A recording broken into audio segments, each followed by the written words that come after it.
เรื่องนี้คนลาวต้องเอาคนไทยเป็นแบบอย่างเนาะประเด็นเนาะที่ทั่วโลกอิตาลีเนาะบ่ว่าสิเป็นอยู่ในสถานทูตหรืออิหยังก็แล้วแต่เนาะที่หรือว่าสถานการศึกษาที่อยู่เมืองนอกเนาะที่เป็นสถานการศึกษาของกลุ่มวัยรุ่นกลุ่มนี้ก็ถือคนไทยไปทั่วโลกเนาะแบบเดียวกันกับทั่วโลกสมาคมการกีฬาอยู่เม็กซิโกเนาะที่ว่าไปเหยียดคนเกาหลีว่าตาตีบนี่มันแสดงให้เห็นหยังเนาะ เดี๋ยวแอดมินสิมาเว้าแล้วก็คนลาวต้องเบิ่งเป็นแบบอย่างสิไปจะได้ไปเบิ่งกัน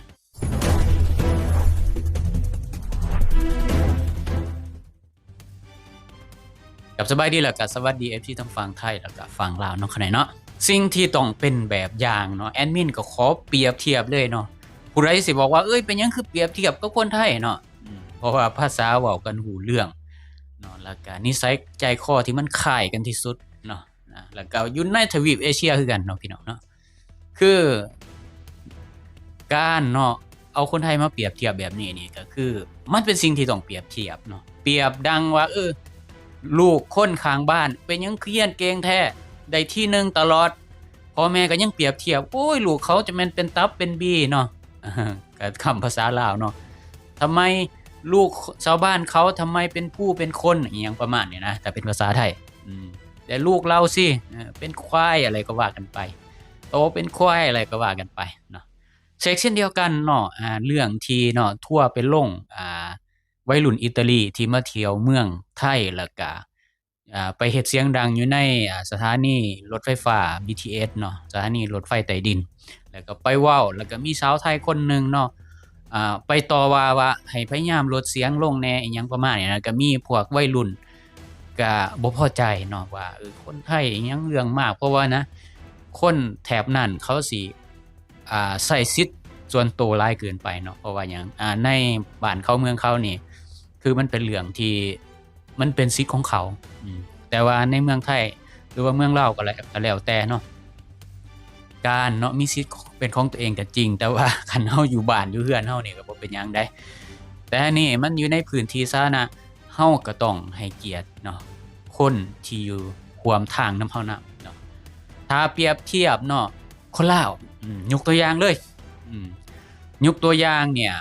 คนลาวนี่เวลาคนจีนมาเฮ็ดหยังกับคนลาวเนี่ยบ่กล้าเนาะอืมบ่ว่าสิเป็นเรื่องที่คนจีนเนาะตีคนลาวมีบ่ว่าคนลาวสิเอาตัวไปลงสถานทูตจีนหรือว่าคนลาวสิเอาตัวไปลง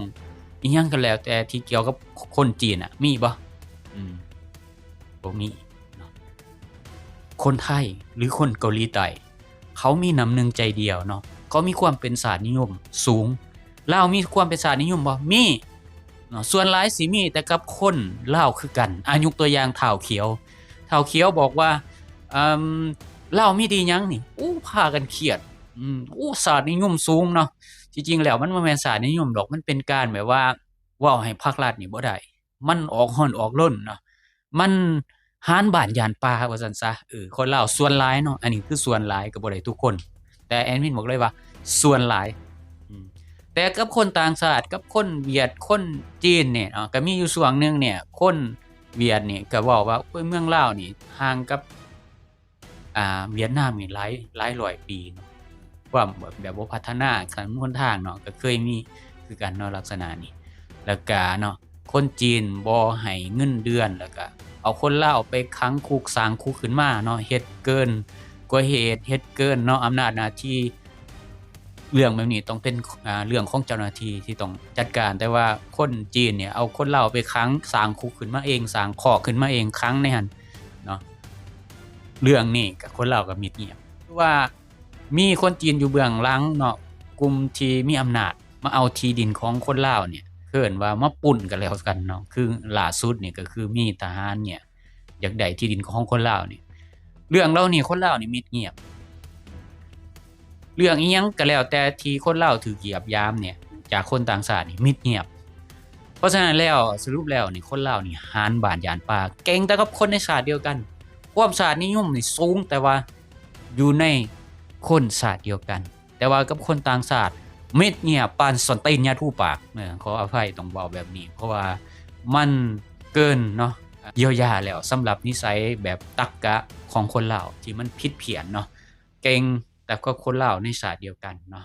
คือยกตัวอย่างเรื่องผู้หญิงคนหนึ่งนี่อีกเนาะที่ถูกไปทั่วโลก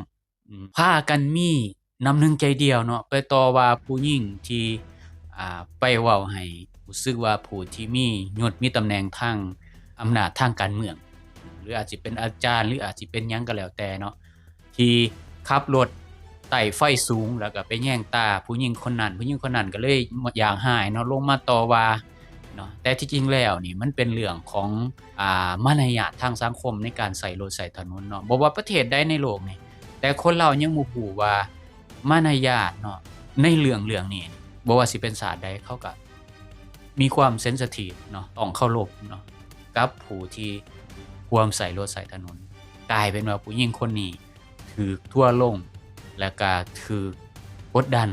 จนออกมาขอโทษเนาะทั้งที่ว่าตัวเองเจ็บโตเนาะถูกผู้ชายกลุ่มนั้นเนาะที่ว่าเป็นอาจสิเป็นพนักงานรัฐเนี่ยไปรุมทำร้ายร่างกายเนาะทั้งถูกเปิดไฟสูงใส่เนาะเฮ็ดให้เหลื่อมตาเฮ็ดให้รู้สึกบ่ปลอดภัยในการใช้รถอาจสิเกิดอุบัติเหตุได้นี่แหละแสดงให้เห็นว่าคนลาวนี่มันเก่งได้นำกันเนาะเก่งแรงแต่ว่าเรื่องของต่างชาติเขามาเฮ็ดกับประชาชนลาวด้วยกันแนวใดบ่เห็นว่าจังไดเนาะมิดเงียบเนาะพี่น้องเนาะบ่มีความเป็นชาตินิยมให้กับคนต่างชาติแต่ว่ามีความเป็นชาตินิยมให้กับคนในชาติตัวเองคือเอิ้นว่ามันบ่แม่นความชาตินิยมหรอกคือเอิ้นว่ามันเป็นความดักดานหาญบ้านย้านป่าเนาะแต่ว่ากับคนในบ้านนี่หาญแต่ว่ากับคนนอกบ้านนี่ย้านหัวคดเนาะบ่เห็นว่าหยังบ่เห็นแสดงท่าทีแนวใดอีกประการหนึ่งคนลาวนี่เนาะนิสัยเรื่องนี้เนี่ยมันเป็นนิสัยของความเป็นตัวเองนี่บ่มีคนไทยเขามีความเป็นตัวเองเพราะว่าเขาถูกปลูกฝังในการแสดงออกเขามีน้ำหนึ่งใจเดียวกันเนาะในการแสดงออกถ้าแนวมันที่บ่ถูกต้องเนี่ยระดับชุมชนระดับประเทศหรือระดับสังคมหยังก็แล้วแต่เขาสิซอยปุ่มลุ่มกันออกมาเนาะเอาทั่วไปลงเอานั่นเอานี่ก็แล้วแต่นี่คือความมีน้ำใจนี่คือความแสดงน้ำใจที่คนลาวต้องเบิ่งเป็นแบบอย่างหรือแม้แต่คนเกาหลีก็อย่าสิให้คนชาติอื่นมายามเหยียบบ่ได้สิให้คนชาติอื่นมาดูถูกบ่ได้คือจังว่าชาวอิตาลีเนาะเอาชูนิ้วกลางเนาะลักษณะเหยียดคนไทยเขาก็จัดการเลยเอาทั่วไปลงเนาะบ่ว่าเจ้าสิอยู่ประเทศใดอยู่ทวีปใดก็อย่าเขาก็ข้ามเนาะไปทั่วโลกใดเนาะนับตั้งแต่อยู่ในสถานทูตนี่เป็นต้นไปถ้าเทียบกับคนลาวนี่เนาะเก่งแต่คนลาวด้วยกันเนาะหาญบ้านย่านป่าเนาะนี่คือสิ่งที่คนลาวต้องแก้ไขเปลี่ยนแปลงนิสัยแบบนี้เนาะต้องเอาคนไทยเป็นแบบอย่างต้องเอาคนเกาหลีใต้เป็นแบบอย่างเนาะโอเคสำหรับนี้ขอบมุกขอบใจขอบบุญขอบคุณสำหรับ FC ทุกท่านที่ให้เกียรติเข้ามาติดตามมาฟังรับชมหรือกดไลค์กด Subscribe เพื่อสิได้บ่พลาดคลิปต่อไป EP ต่อไปสำหรับนี้ขอกล่าวคำว่าสวัสดีครับสวัสดี